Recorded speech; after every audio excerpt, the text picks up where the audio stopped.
and 15 today. All those notes and more will be in your stats package.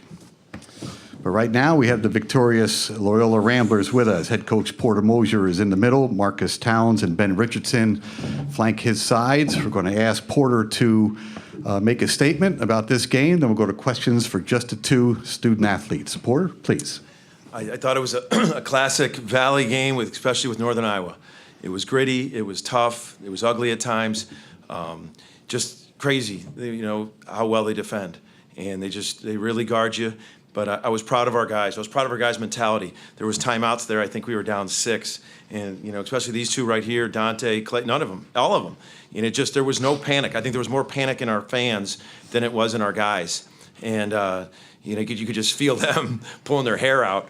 And these guys, we were like, hey, we got to keep guarding. They were, made some both these guys made some big plays and some big defensive plays.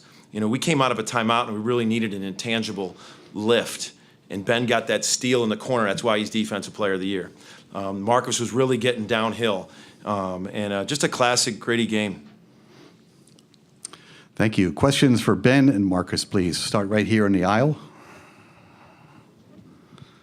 Marcus, how do you think your postseason experience helped today?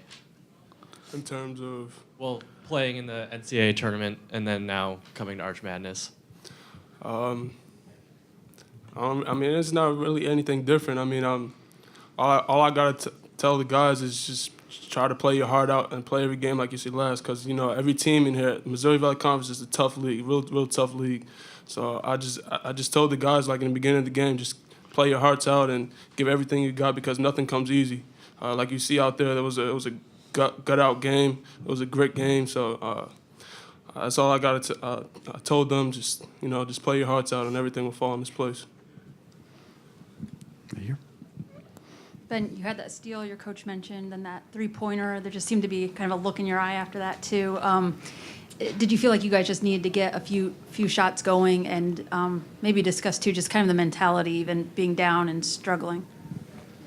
Yeah, I mean, that's what an aspect of this team that I think is pretty special is we've had adversity a couple times, and we've responded.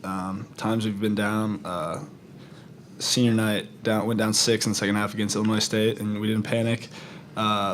We just did the little things that we know that we need to do to win, make a little play here or there, and focus on doing that rather than hitting a home run. And I just try to play hard and let my teammates feed off energy. And at that time, that's all you need. You need to come in and bring energy and let the guys feed off you.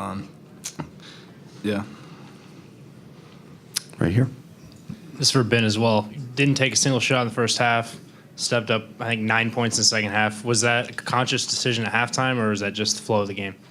Yeah, I think it was the flow of the game. I mean, Northern Iowa is super tough defensively, and they're going to make it tough on you the whole game, and you're not going to get a whole lot of looks. We want to get a lot of possessions, and they kind of slowed us down a little bit, and I didn't feel like I had a lot of looks in the first half, and then I kind of just let it come to me.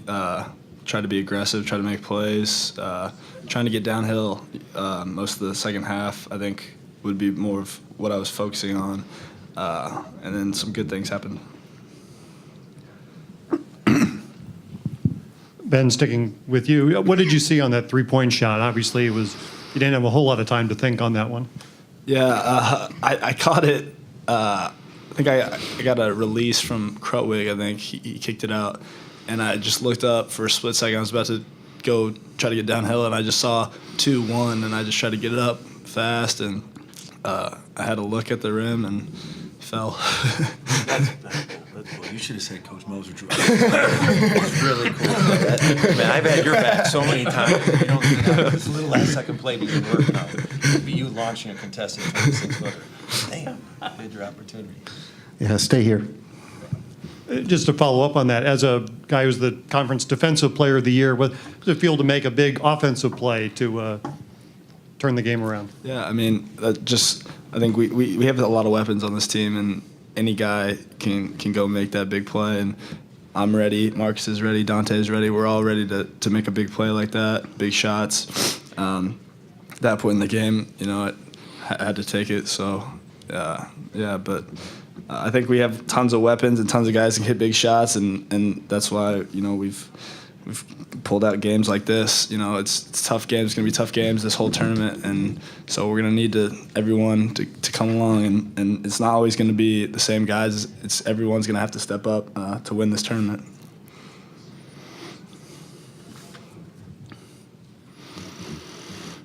Anything else for the student athletes of Loyola? Okay, gentlemen, we'll dismiss you. Thank you very much. We'll see you tomorrow in the semifinals. We'll stay here with Coach Porter Mosier for a while. First question is right here in front. Ben just mentioned all the weapons you have. How important is that when your player of the year is struggling a bit? It's real important. I mean, it's the one thing about Ben, and the question was about his shots the second half. He didn't force any of them. Marcus didn't. That's what's good, because sometimes guys, when adversity hits, you start forcing and pressing and taking. You saw me a lot. I was clapping. We had a bunch of good shots. I shouldn't say that, not a bunch. We had some good shots, all right? And but I don't think they were forced, and Ben like that Ben's first pull-up was really natural. He got some space, and it was just a nice, clean pull-up. And then, he hit another one, a little drive to the basket. Marcus is so strong. We have a term that we call body up, body in. When you start beating a guy, you go body up into the. And Marcus really does that. If you see how strong he went downhill, but it is. I mean, for guys, there was no panic. Obviously, Clayton was struggling, and you look at some of the big plays down the stretch in the second half that guys made, and that's why not one person can lead a team to 26 wins. We're much better with Clayton Custer, no doubt. And I'm telling you, he's going to make some huge plays for us here in St. Louis. Like on the bench at one point, he was kind of like rubbing his ankle and wincing a little. Is that troubling him? A little bit. He's got to. We'll get some treatment on his ankle afterwards. Did that happen in this game, or has he been? It happened in this game. On the side there, Porter. Coach, for the past all season, you've been talking about body blows during the game. Can you talk a little bit Yeah. about how that applied? Well, one of the things is you see, like, we've continued to try to push it and run. And I just think, we kind of call body blows because if we keep running, even on misses, we run, people got to get back and we pass ahead. And we kind of call body blows, hopefully getting people tired. And that was something that's kind of what we mean by that, is that we just keep coming, throughout. And then we just had this mentality, though, in the second half, we're going to be the one in better condition. We're going to be the one to kind of carry it through. And Northern Iowa's just tough kids.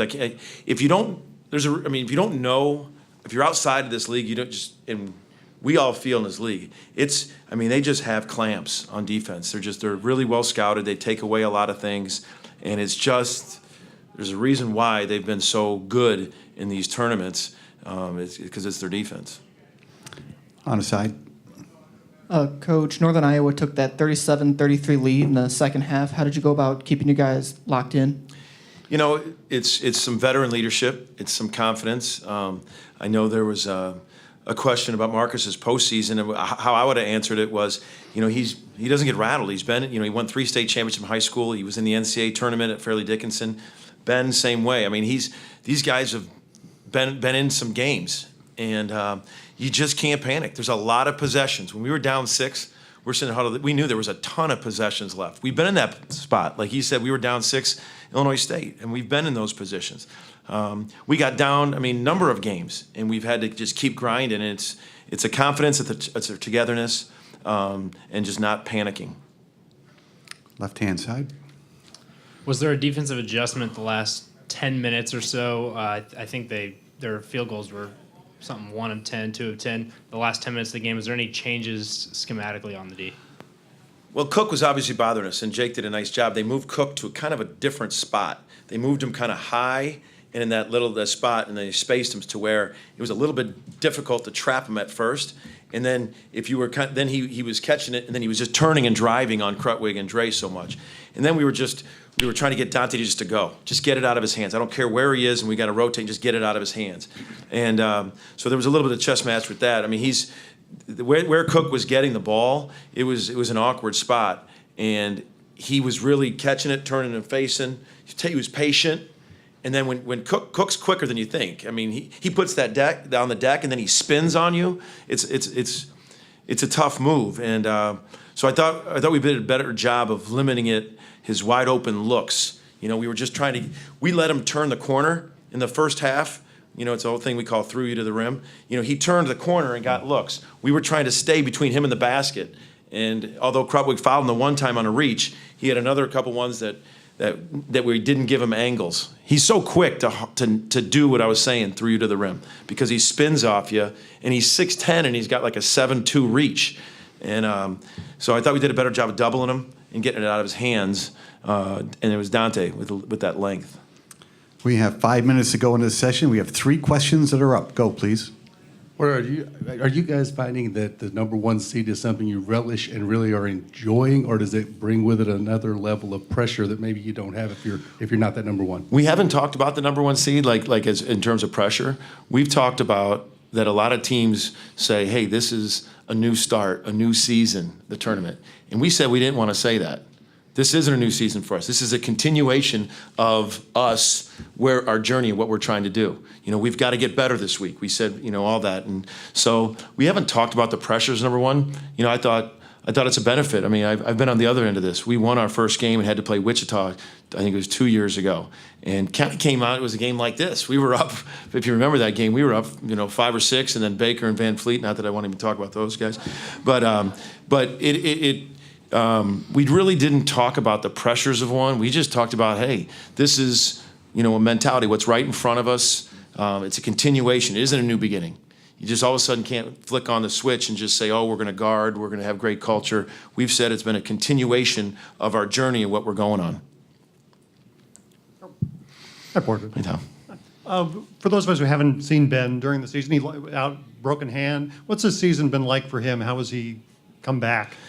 Let me tell you just about Ben Richardson. When Ben invested so much this offseason, and I mean, you talk about a kid who wants to be good, and all of a sudden he breaks his hand. You just want to break your heart when you get a senior injured. So he says to me, when they said that he has to have surgery, he says to me, well, maybe this will give somebody else a chance to step up and get more minutes, and then when I come back, we'll be deeper. I mean, who says that? I wouldn't have. Lucas Williamson was starting. Lucas Williamson made the all-freshman team, came in, and I know he missed some shots today, but I love Lucas. Lucas made those free throws, but Lucas is a darn good player and wasn't able to do that. In the crazy way, Ben is so hard on his body, and he plays so hard. Having that time up, he's fresher in March, than he's ever been in his 3 years. Because he plays so hard on defense every minute, every practice. He just seems like he's like an old man this time of year. And he looks fresher. And so in a crazy way, maybe that helped him here this late in the season, because Ben is fresh. He's the freshest he's been, by far, his body in his career. Final question right here. When you look at some of the early game struggles, do you think that it was due to Northern Iowa, or do you think it was kind of the first game jitters down in St. Louis? Could be both. Could be both. I remember distinctly we missed some good shots, and I was just, we missed some threes, and I thought both teamwork was guarding at a high level. So could be both. Could be. Northern Iowa. I know it's that. I know part of it's Northern Iowa. Whether our guys were jitters or not. But I will tell you, it is advantage to get a game in the bank in a tournament. You get a feel, you get an atmosphere, you get a feel. The second game, you're a little more comfortable. So maybe there was a little of that, and don't know. I'm just very, very pleased that we're moving on tomorrow, and you got to play the winner, Drake Bradley. Thank you, guys. Thank you, Porter.